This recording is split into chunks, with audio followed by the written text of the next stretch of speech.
How many people here? Just 10 people. Mhm. Mhm.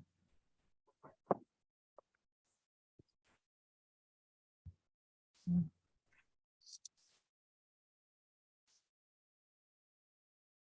Mhm.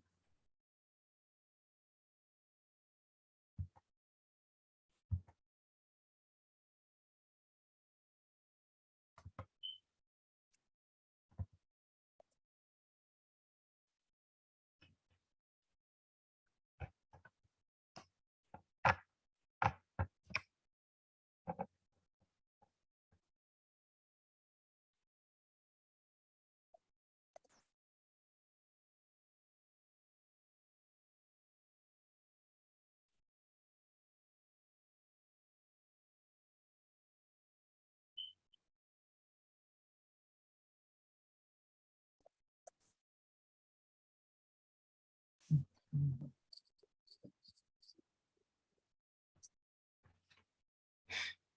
I see that a few people have joined us, and it's by my clock exactly 4:30 Eastern, so maybe we'll just give it another minute or two in case others are in the process of joining, and then we'll get started.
All right, I think we'll get started. Hello, everyone, and welcome. Thank you so much for joining us today for our virtual open house. We're going to be talking about our graduate programs in spatial analysis for public health, which are part of our OPAL family, OPAL standing for Online Programs for Applied Learning. So if you want to go to the next slide, maybe we can do some quick introductions for the panel. My name is Dr. Elizabeth Topper. I'm a faculty member in the Department of Epidemiology at the Bloomberg School of Public Health, and I'm also director of the OPAL programs, and I'll let my co-panelists introduce themselves as well. Thank you, Liz. I am Frank Curriero. I am professor in the Department of Epidemiology. I've been here a while, been working in the field of spatial analysis for about 20 plus years. Originally trained as a statistician, but I transferred that to work in the geography and spatial analysis field. And my colleague, Tim Shields, who you'll hear about in 2 seconds, him and I developed this program, and we stay actively involved in the program with teaching a lot of the courses. Tim? Hey, thanks, Frank. So hello, everybody. I am Tim Shields.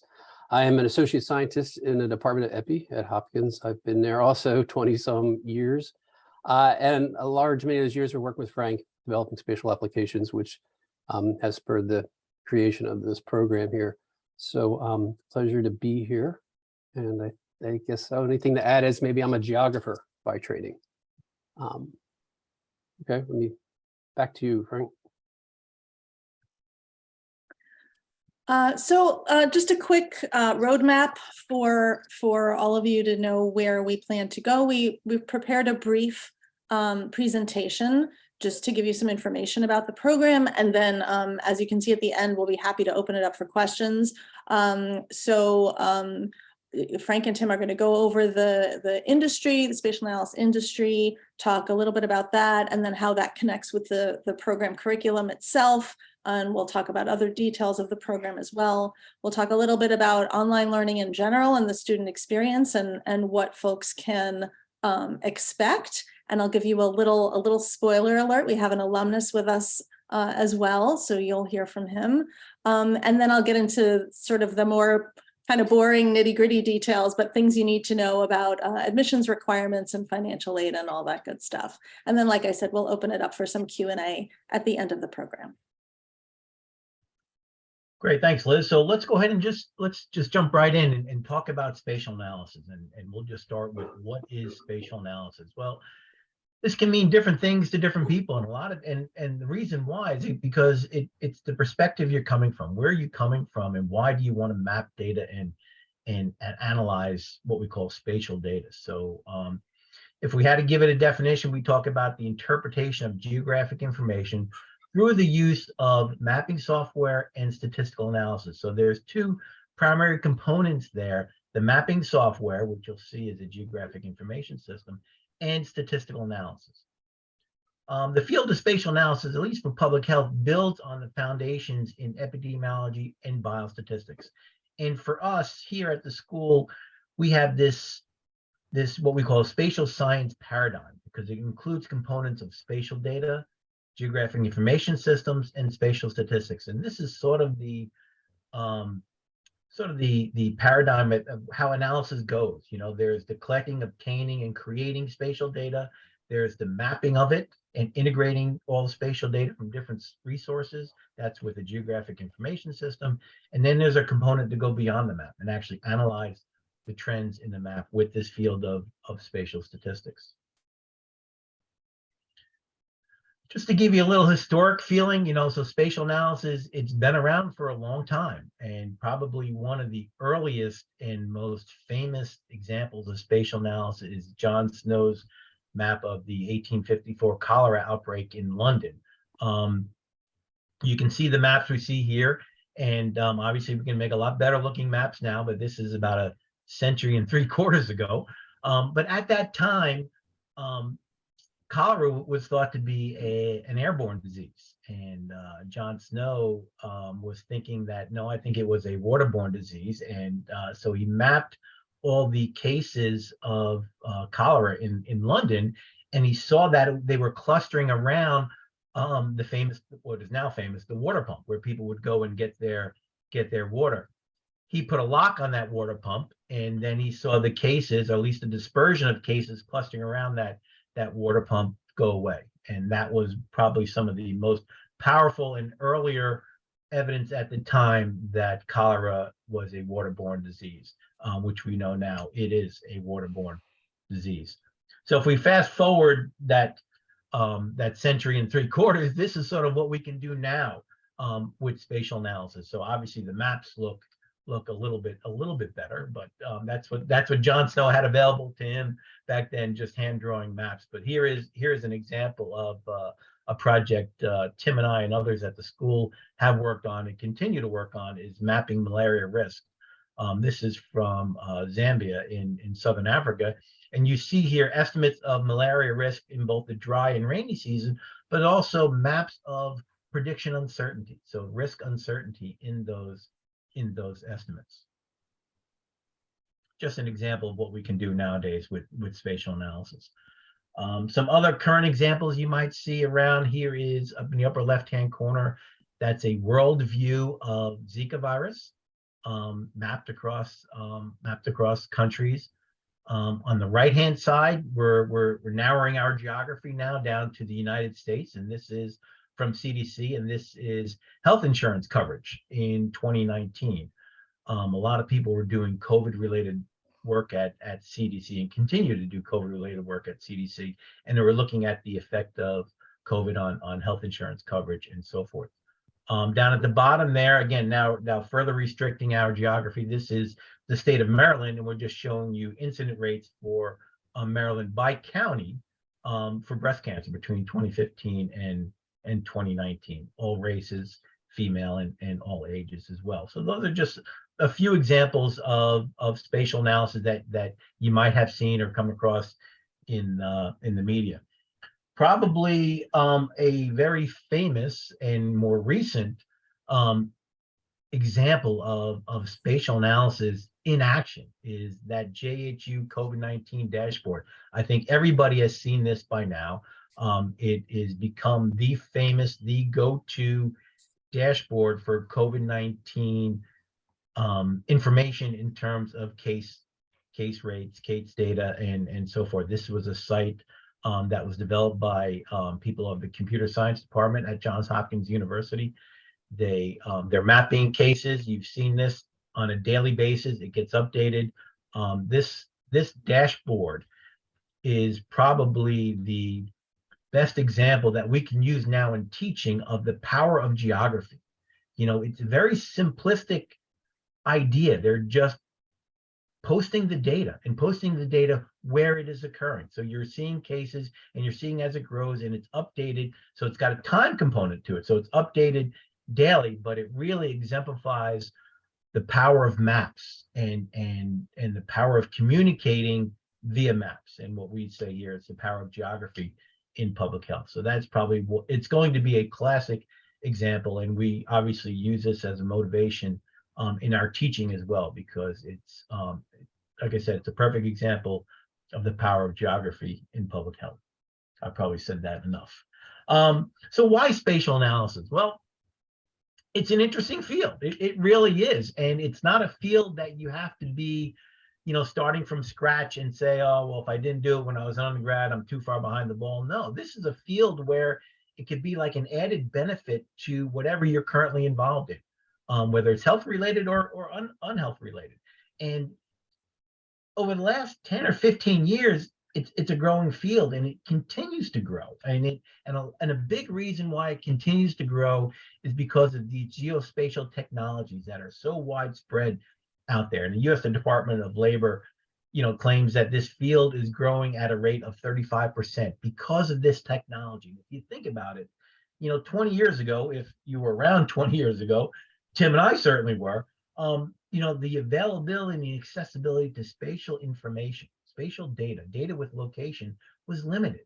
But nowadays, the generations have, you know, everyone has a cell phone. Everybody has a GPS in the cell phone. Everybody is using Waze when they travel.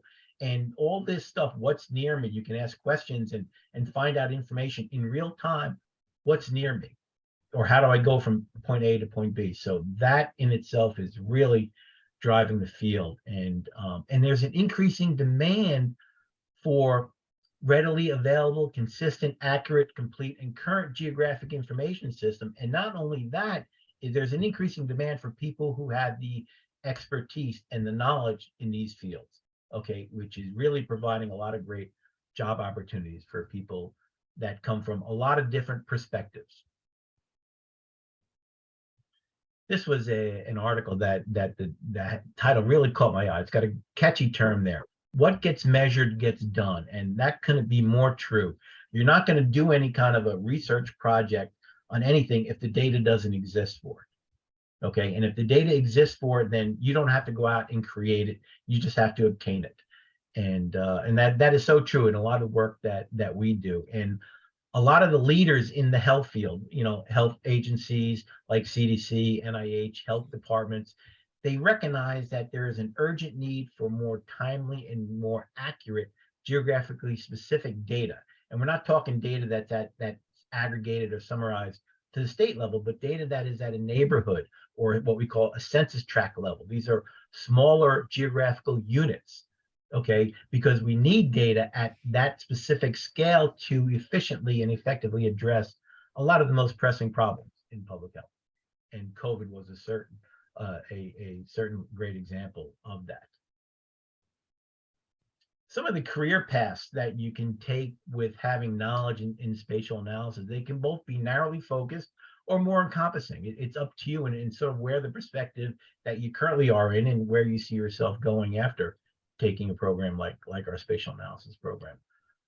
It can be used, like I said, as an added benefit to a lot of traditional health fields that are currently out there. Some possible job titles might include environmental health officer, a GIS software developer, a cartographer, a visualization specialist. So how to best make maps and how to best communicate what is on the map.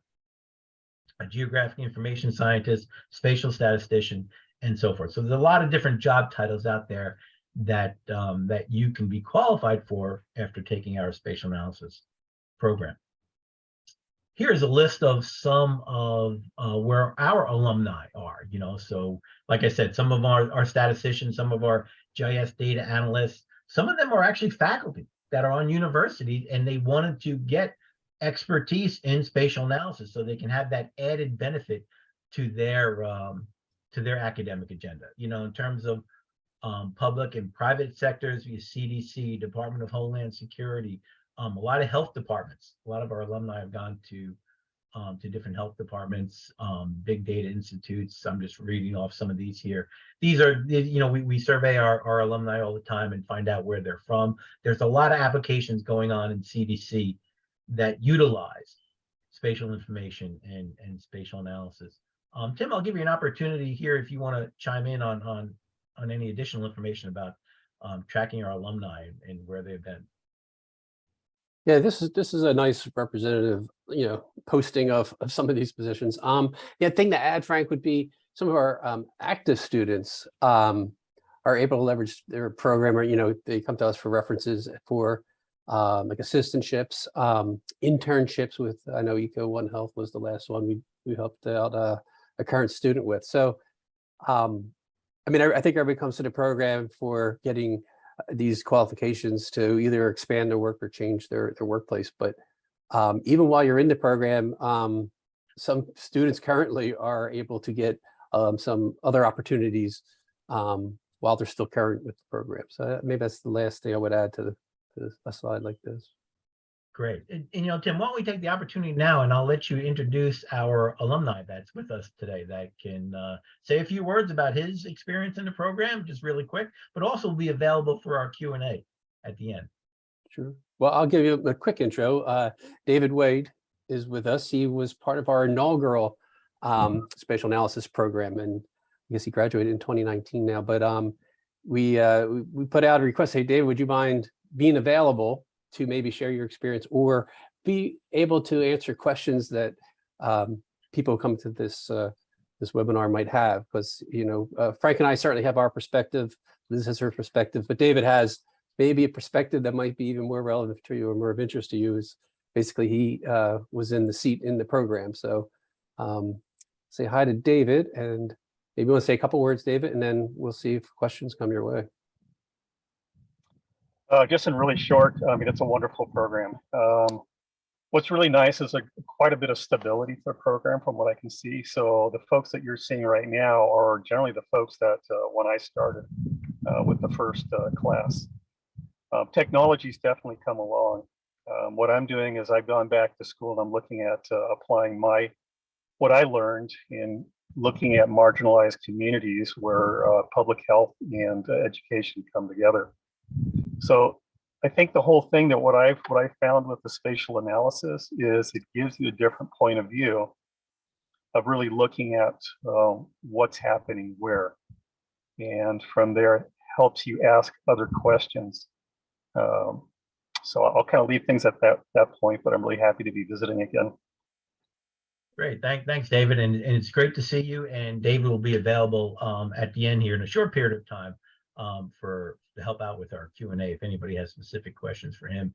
David, you mentioned the fact about when you know the where, it helps you ask a lot of more questions. And what we say in class is once you put that dot on the map, you can start saying, well, what else is going on at that location? What is going on around that location? And it really opens up your thinking to a lot of other possibilities to help the project, the research question, whatever you might be working on that point. So thank you for mentioning that, David.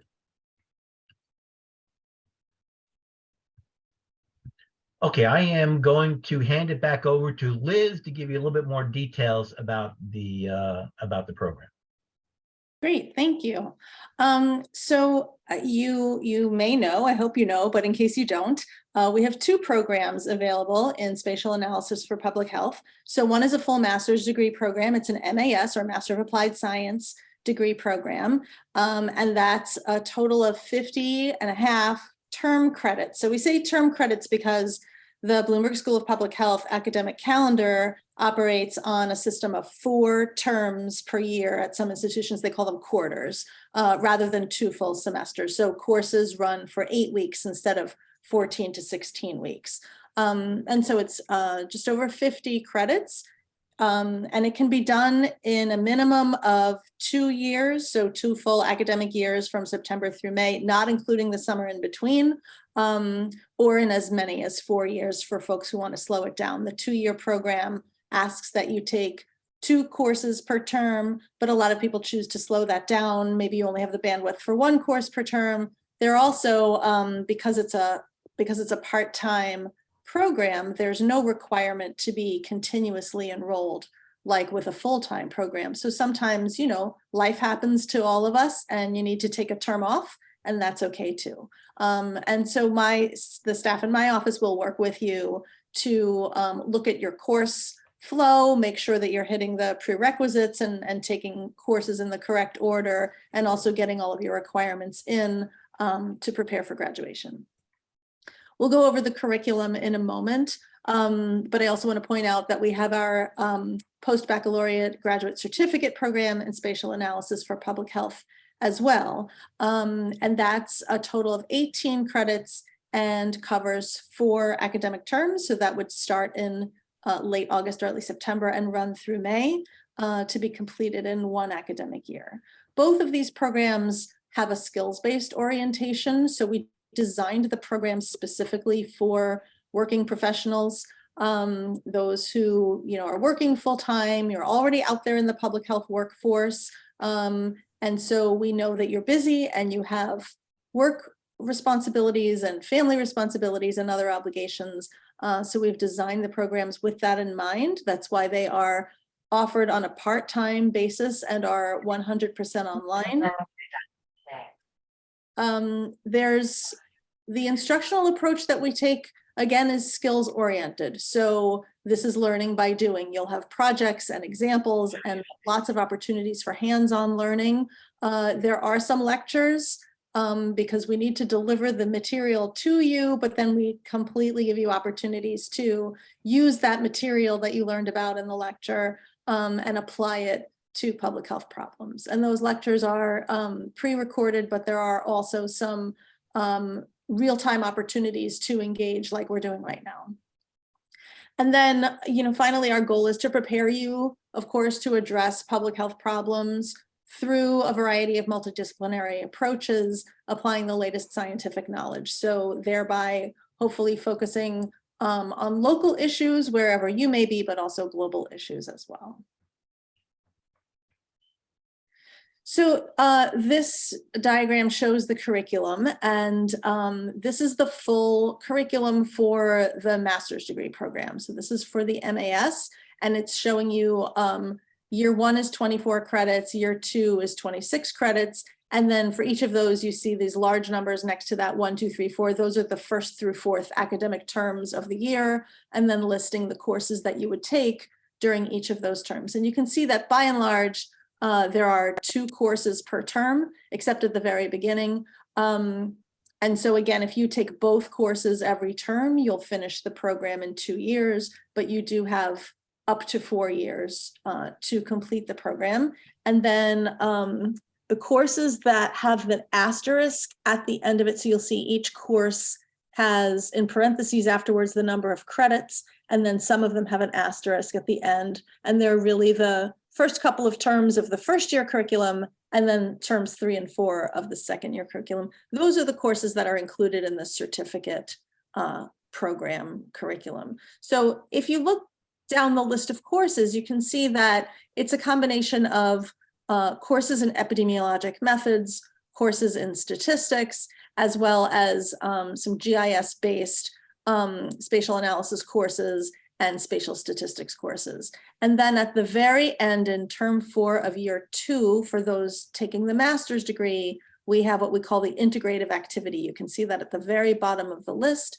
That is a culminating experience where you take all of the skills that you've learned throughout the program and apply them to a project. So you can think of this as like a capstone or a thesis kind of a project.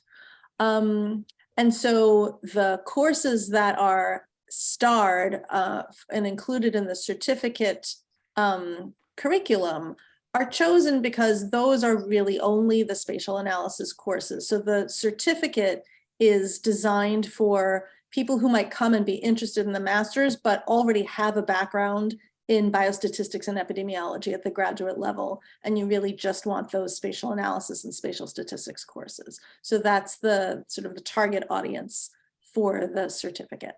And Frank, I'll pause here in case you wanted to add anything about the curriculum. Oh, I think you're muted though. And I apologize for keeping my chat up there. I was just trying to check the chat as Liz was talking, but I know I'm sharing my screen, so it's blocking your view. 2 big selling points about our program. One is we have dedicated coursework in spatial statistics, actually 3 of them. The Applied Spatial Statistics course, the Journal Club course, and Spatial Applications. And this really makes our program rigorous. And this is kind of separates our program from other programs out there. Other programs would probably teach spatial statistics as part of one of the other GIS classes, and it's more drop-down menu driven in terms of what the software might be able to offer. We take it outside of the GIS and teach it from a statistics perspective. Spatial statistics, I don't mean to scare people with that. It's a fancy sounding term, but basically it's statistics for spatial data, statistics for data that has a location component tagged to it. So having this dedicated coursework in spatial statistics is one area that sets our program apart. The other area is that integrative activity that Liz just mentioned. So this is like your capstone or your thesis, and we allow students to bring in their own data. And if they want to work on their own project, maybe something they're interested in or something part of their work that they've been working on, or just whatever, if they have this data set and this project they want to work on, they're able to bring that in and use that as the basis for that integrative activity.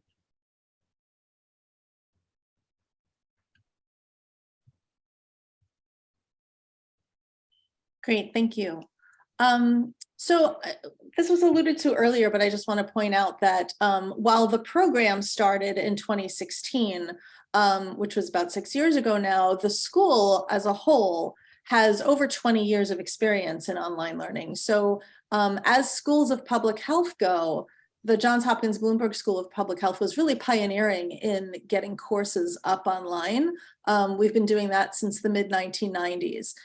So this is a relatively new program, but it's built on the foundation of decades of experience with putting courses and programs online. We have a center called the Center for Teaching and Learning, and this is a staff of about 30 or 35 folks whose job it is to support the online courses and online components of even our in-person courses. So we use our own learning management system that they built and maintain.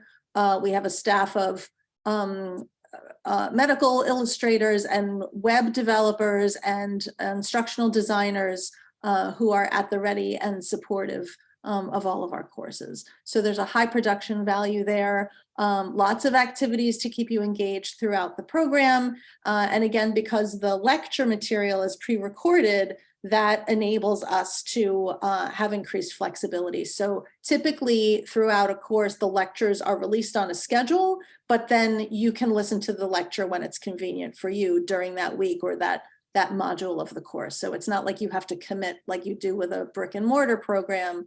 You know, you don't have to commit to every Thursday at a certain time, for example, of being in class. You listen to the lecture and do the work on your own schedule.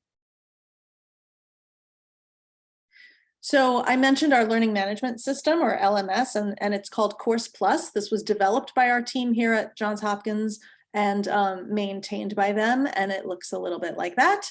And this is what we use not only for our online programs, but every one of our courses at the Bloomberg School of Public Health has a Course Plus site to accompany it. And that's where you can chat with each other. You can post a question to the discussion forum. Faculty can post materials, readings, assignments can get turned in there.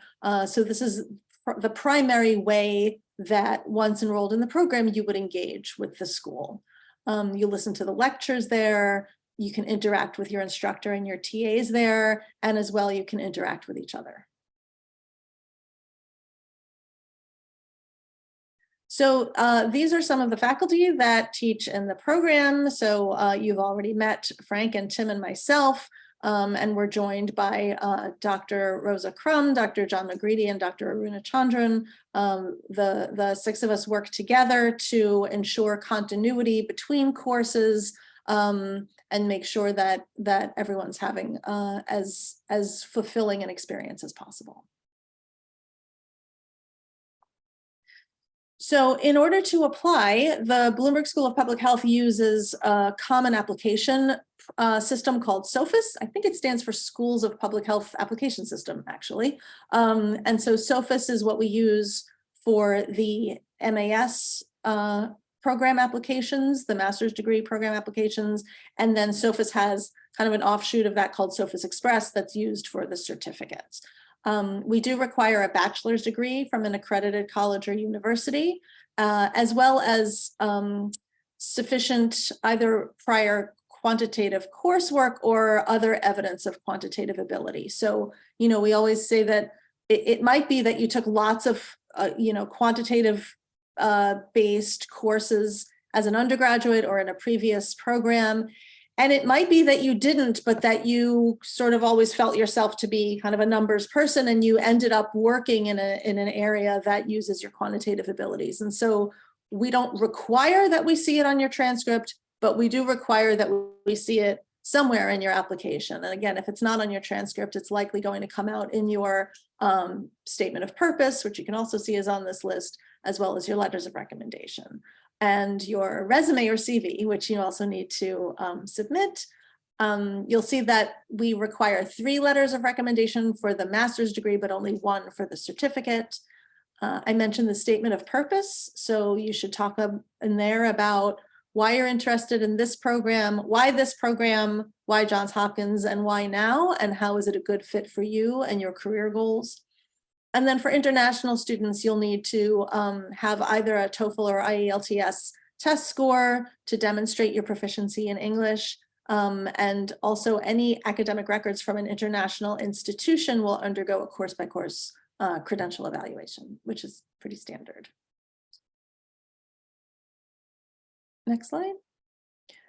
So we do review applications on a rolling basis. We encourage you to apply early if you're interested in the program. Our application deadline for the master's degree program is June 1st, and for the certificate program is July 1st. And then both programs begin next fall, and actually it's a little early. It's not September, it's August. So the first day of classes for first term is August 28th. Of next year. So we only have students starting in the fall, so you'll begin together as a cohort. And again, we do review applications as we get them. So you're welcome to apply, and the applications are open right now. So on this slide is the tuition and scholarship information for the current academic year. And yes, we understand that you're applying for next year, but those figures have not yet been set for next year. So you can see the footnote at the bottom that tuition rates and scholarship rates are reassessed in the springtime for the following fall. So, you can imagine a small cost of living increase, but just to give you an idea as a frame of reference, the current academic year, the tuition is $1,270 per credit. This is a part-time program, so you pay only per credit for the courses that you're enrolled in. There's no bulk full-time tuition fee like there would be in a full-time program. We do offer the OPAL scholarship, which contributes significantly to that per credit fee, and that's applied automatically. So once you're enrolled in the program, you'll enroll in courses for a given term, your account will be charged tuition, and then we will automatically apply the scholarship to your account. And I wanted to make sure that it's clear, though, that you don't have to apply separately for the scholarship. Your application for admission also serves as your application for the OPAL scholarship. So there's no additional forms required. This scholarship is available to everyone, but beyond that, you are also welcome to contact the school's financial aid office, who can talk to you about other loans and scholarships and other opportunities. And their contact information is here on the slide. And then we will open it up for Q&A, but before, just so I don't forget to say this at the end, you know how this goes, right? Sometimes you don't realize what your question is until later, and you think, oh, I know what I should have asked. This is not a once-in-a-lifetime opportunity. We're always available if you think of questions later on. On the bottom left, you can see the email address for Morgan Fredericks, who is on the call with us this evening. Morgan is our admissions officer for OPAL, and so you can reach Morgan at the email address on the screen, opal-office@jhu.edu. If you feel like you don't have questions and you're ready to apply, you can just go ahead and scan those QR codes. The one on the left will bring you to Sophus for the master's degree application, and the one on the right will bring you to Sophus Express for the certificate application. And I believe that is likely the end of our slide presentation. And so we can open it up for questions in case you have any. Hello, can I ask a question? Hi, yes, please. Yeah, I am Zamanu from Australia, Monash University PhD student.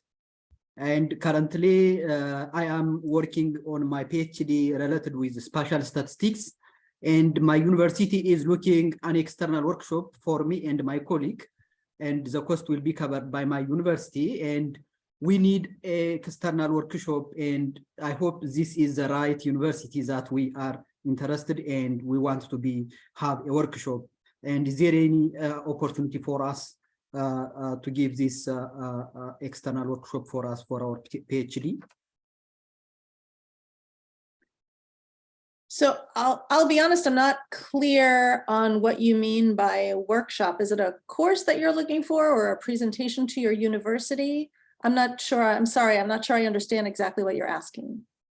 Yeah, in our university, this is an experience. For example, if there is a scarcity of professionals in the university, external workshop is prepared, and students go there and they attend some courses that are related to that specific point, that's spatial statistics for us, and we'll turn back to our home university and we'll continue for our study based on that skill and knowledge that we acquired from the expected university. That is Monash University experience working, and we are searching to work in external workshops, that's Bayesian statistics and spatial statistics. I hope for spatial statistics, the right university is this very well-known university. We would wonder if we got an opportunity for this workshop. I see. Thank you. I think I understand. So currently that mechanism is not in place. That would have to be an agreement between Johns Hopkins and Monash University.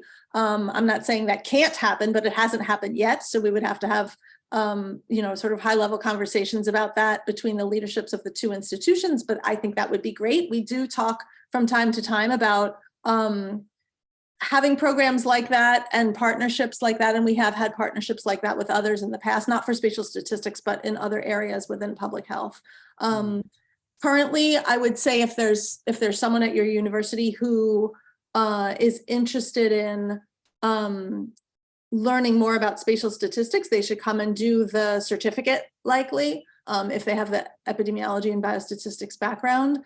But if you want to put me in touch with folks at Monash to talk about potential partnerships, I'd be delighted to talk with them. Okay, very interesting. Actually, my background is epidemiology and biostatistics, and where I'm highly interested, I do have some experience on spatial analysis. I do have some publications on DHS dataset. I exercise, but I do not have any math skill on spatial statistics. I want to be increase my skill, high level in spatial statistics. So I hope, yeah, if you give me your contact, I can also contact with my supervisors. Also, my supervisors maybe make a link with your university and our university. I hope it's a very good opportunity for us if this link is already functioning. That sounds great. Thank you very much.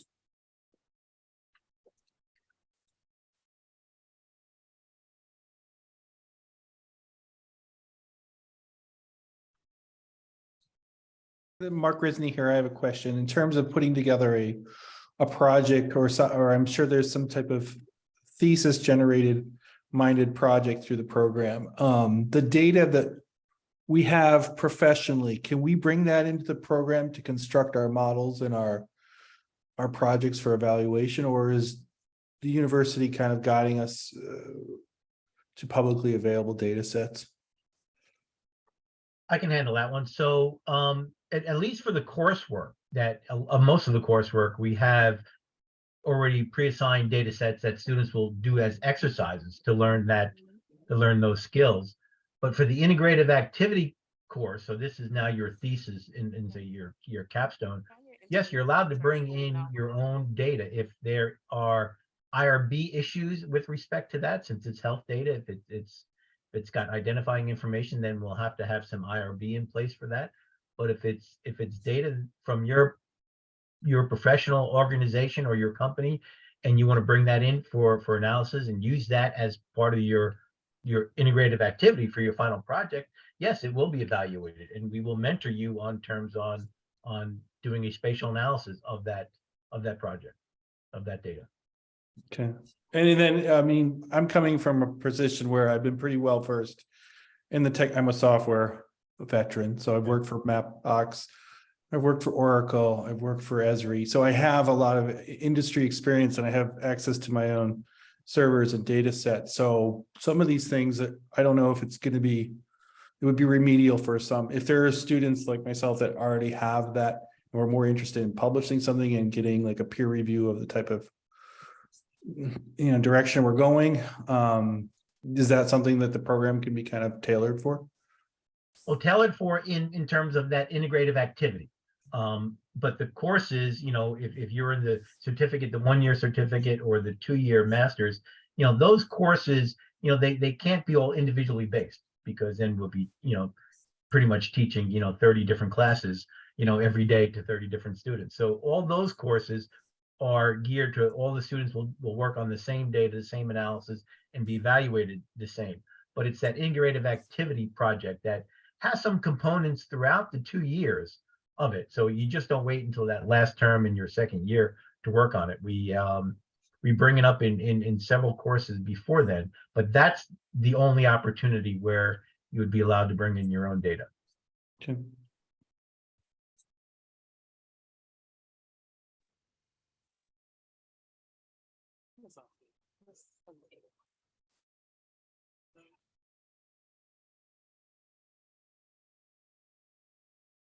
Other questions or comments?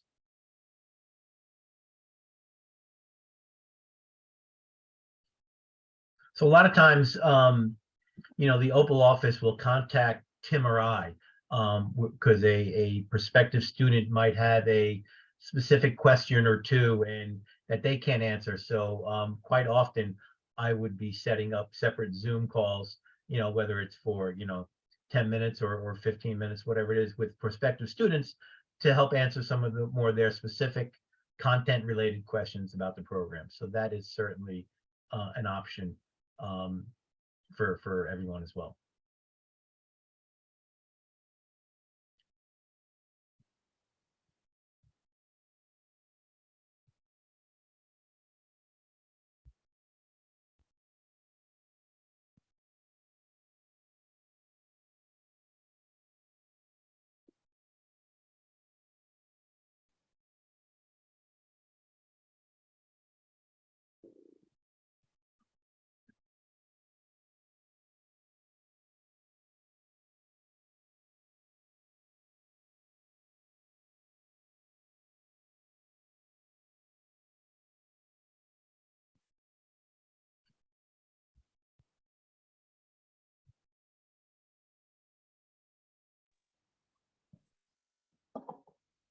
So as somebody who's gone through the program before, does anybody have any questions as to how it works and the process of getting through?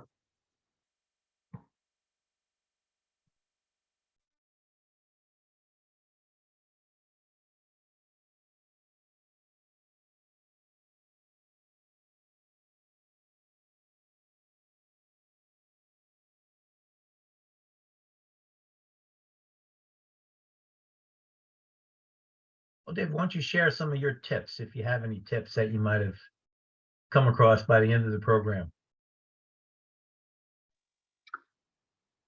I think that for me, it's just a matter of really staying focused and looking at the whole program. When I started looking at the classes, for example, getting into the spatial statistics and some of the other classes, frankly, that first time I started looking at it, I kind of got a little freaked out because it seemed a little overwhelming.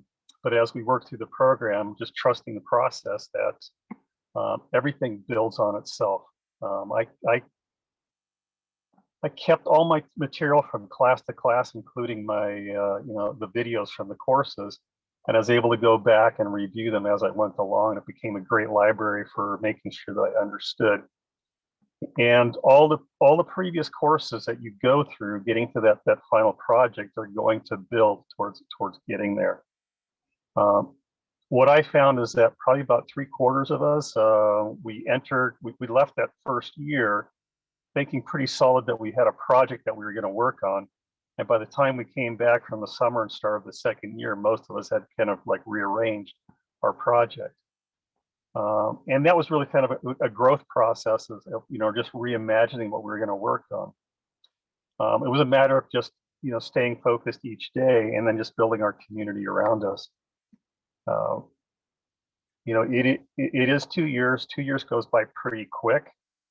And it's building those relationships.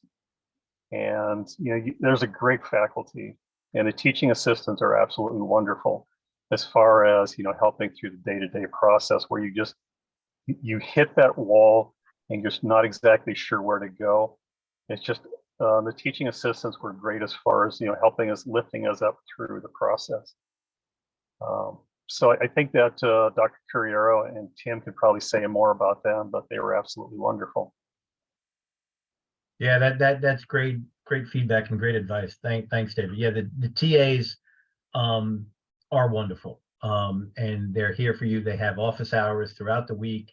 They share screens with students, so you can actually show them what's going on in your software on your screen, and they can help you. And there's also, so David mentioned about keeping connected with his cohort and his fellow students in the program. That Course Plus, the online system that Hopkins has set up, it has what's called a discussion forum. And that's where students can post questions they have about assignments, about lectures, and what was going on in class, and they're confused about something. And everybody monitors that, not just your fellow students, but Tim and I monitor if it's one of our classes. The EPI or the biostat instructors will monitor that, and the TAs monitor it. So you could get feedback from your fellow classmates or one of the TAs or the faculty instructors, and that's really great. And I think even some cohorts, Tim, you can probably correct me on this one, is they opened up a Facebook page, and so they all can stay connected, and a lot of them still stay connected after they graduate. So everybody's helping each other, as you get through the program. Just to piggyback on that, Frank, yes, we really do try and foster this community, within each cohort. And a discussion forum is one way to do that, as people are going through the day-to-day. But we also have big discussions on a discussion forum as well. And yes, students seem to network well. We have live talks throughout the term. That's another way we all get together. But I do know students have some Facebook pages together. I know students have happy hours together, remote happy hours and stuff. So students do make connections with each other, which helps them, of course, academically as you're going through this program, but professionally, there's kind of like a network as they launch from the program as well. So that's worth noting as well. I'll also jump in on this topic. So With us on the call tonight, we have Christina Potter, who's our program manager in the OPAL office. And Christina helps keep the wheels turning for all these programs. And so both Christina and I did this. We both completed part-time online graduate degrees while working full-time. And so, you know, in designing the OPAL programs, we brought with us our experience. I liked this, I hated that. This is a great idea. I wanted to try it. That's never going to fly. And I'll tell you, 10 reasons why that won't work, because people are busy and people are working. So we really did try our best to design these programs, A, to be feasible for you because we know that you're busy. But also B, something that was really important to me was building an online community. And I really feel like we do a lot in these programs to try and foster that. And, as you've heard alluded to, the students kind of take it up themselves and do it on their own in many ways, but we also help to facilitate that where we can. The program has its own LinkedIn group, to mention the Facebook page. And then where we see that it works, because, we can hypothesize that it works.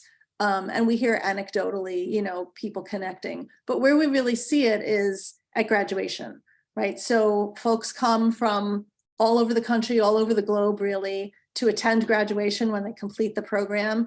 And, graduation ceremonies are fun, but they're not great opportunities to connect necessarily because there's a lot going on. So we always have a reception the evening before. And boy, if you just see these students at the reception every year, it just blows my mind. They're embracing and smiling and laughing like they're old friends. It's the one opportunity they've had that, you spend 2, 3, sometimes 4 years in class with people. You really feel like you make a connection and you get to know each other. And then they finally get to see each other in person. And it's a beautiful thing. So if there's anyone who feels like, well, I don't know, I haven't done an online program before, and it's just going to be me on my laptop sitting in my house by myself, and it's going to feel really isolating. It can, but we do everything that we can to make it not feel that way. And I think hopefully David will tell you, and most of our alumni will tell you, that they really did feel a connection with the other students and with the faculty. Liz, maybe you want to touch on too, it's not just within our cohort and our program. As a member of our program, you're connected to the full, I don't call it onslaught, but all the resources that the university has. So we always have lectures and special events, and you're just on the same student list as everybody else and can attend those lectures and connect with other faculty as well.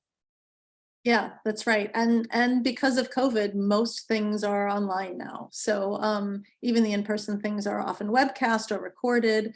And so there are, just so many opportunities in the department, at the school, at the university level for seminars and symposia and all kinds of things that happen. So yeah, it's a really, really rich environment here. And all those opportunities are available to certificate students as well. So it's not just the 2-year MAS. So graduation, the cocktail hour we had the night before, and all the other student-driven opportunities at the school is available to the certificate students. I'll make one correction to that. The reception, yes, but not graduation. Okay. They limit the graduation ceremony to degree-seeking students. You can come watch.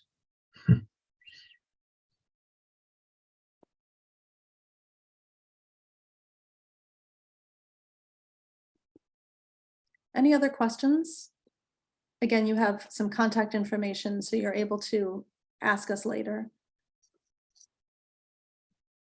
Hello, my name is Matthew Irby. I had just a quick question on the commitment on the 2-year and the 4-year. Is that something where, at least say we start the 2-year and start realizing that, yeah, my workload with work and family and all that, it's not feasible and I can move towards the 4-year, or vice versa? What's the flexibility there? Yeah, thank you, Matthew, for your question. I'm glad you asked because I want to set that straight. Sorry if that was confusing. So Frank, do you want to maybe cycle back to the slide that shows the curriculum? So the way we've designed the curriculum, Matthew, is that you take 2 courses every term. So if you can see that on your screen, there's 2 courses listed for each of those academic terms. And so if you take both courses every term, you'll finish in 2 years. But we don't ask you at the beginning to commit to how long it's going to take you to finish. It's just that 2 years is the minimum that it could possibly take you, because it's only offered part-time. And as you can see, you go through this pattern, right? But you can't control it by making it faster. So 2 years is the minimum, but you can control it by making it slower. So you can slow that down. Maybe you start in first term and you take, both of those courses and you say to yourself, you know what? So it's second term, it's late fall. Like right now it's second term, for example, it's late October through basically mid-December. I'm really busy at work right now. I don't have the bandwidth for 2 courses. So I'm just going to take 1 and I'm going to start slowing this down and take 1 course per term. So you have extra time. At the school, any master's degree program, the maximum that you have is 4 years. So even though we've designed it to be a 2-year program, you actually have 4 full academic years in which to finish the program. So it's not 2 separate tracks or anything, and you don't have to commit at the beginning. Every master's degree program in the MAS starts at the same place, and then you take the courses at your pace that you're comfortable with. And if it gets to be close to that 4th year and you need extra time, that's okay too. We've had students in the past for whom that was the case. We, Christina and I and my staff will help you in putting together an application that you submit to the school to request a 1-year extension. So that's always a possibility as well. So Matthew, I hope that helps to clear it up. It's not that you have to commit to either the 2-year or the 4-year program. It's just that those are sort of the bookends of how long it typically takes. Yes, thank you. That's kind of how I was reading it, but I thank you so much for clarifying. Absolutely. Liz, I'm sorry, I'm just going to have to sign off because there's actually a live talk starting in 4 minutes. So I need to jump there, make sure that session's open. But thank you everybody for attending. And if you have any questions, please follow up to Frank, myself, Liz, or whoever is best to answer that. But I'm going to have to jump off for now, but it was nice spending some time with you. Thanks so much, Tim. Hi, I have a question. My name is Meredith Gibson, and let's say I was able to, or I was admitted for the 2023, the fall semester, but let's say something came up and I'd like to defer my my start date. Is that possible? Yes. I'll give the 1-word answer of yes. And Christina, I don't know if you want to elaborate on that. Sure. So I will say with a slightly longer yes, but answer. So students are able to defer the program offer of admission for 1 year. So potentially, if you start the process and we go through everything and think you're a great fit for the program, we'll admit you accept the offer, and then you just can't make it work for 2023. We can push you forward to 2024, so that'll be fine. The caveat to that being that we cannot extend an additional year beyond that. So if you don't start in the following year, you would need to reapply to the program then for, say, a 2025 or beyond start. So that's a little bit longer answer. And we can certainly would go through all the caveats and the deadlines and all that good stuff with you if and when you apply. Thank you. You're welcome.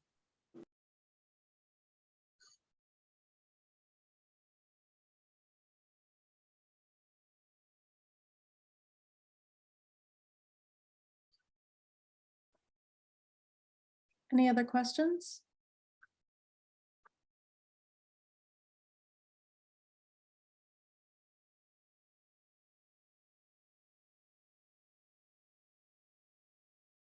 Hello, can you hear me? Yes. Yeah. Is it the only courses that only available for your public health, the public health, or is there any other additional opportunities for international students, like in the area of Bayesian statistics or in other disciplines, or is it only spatial statistics you are only concerned? Yeah, it's the coursework here. So the program is predetermined. So these are the courses that you have to take for either the certificate or the MAS in spatial analysis.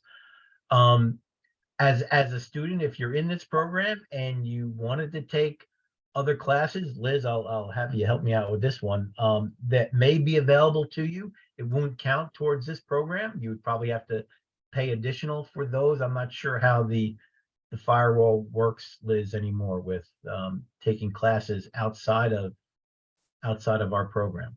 But for our program, I want to be clear, it's these courses that you have to take for the program, either the MAS or the certificate.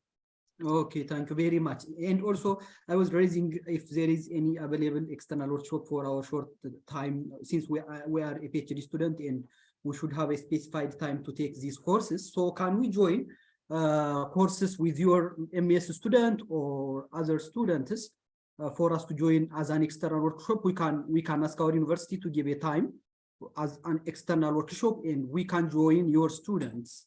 And Yeah, so this is getting back to that agreement that Liz was talking about between the two universities, whether or not to join, and if I understand right, just a course here and there with some of these students or not. So that is something I think we can take that discussion offline and talk about those opportunities. Okay, thank you. Okay.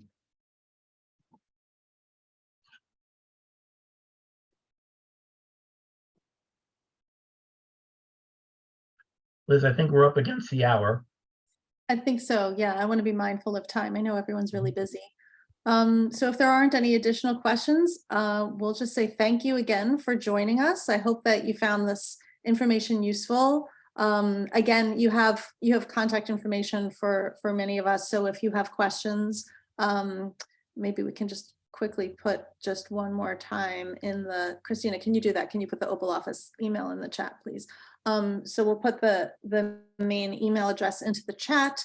You're welcome to send questions if you think of them later. Sure.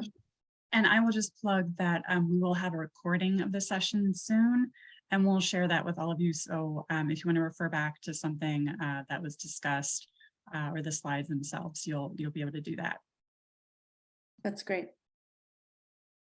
Okay, and so with that, thank you all very much, and we look forward to hearing from you. Thank you, everybody, and good night.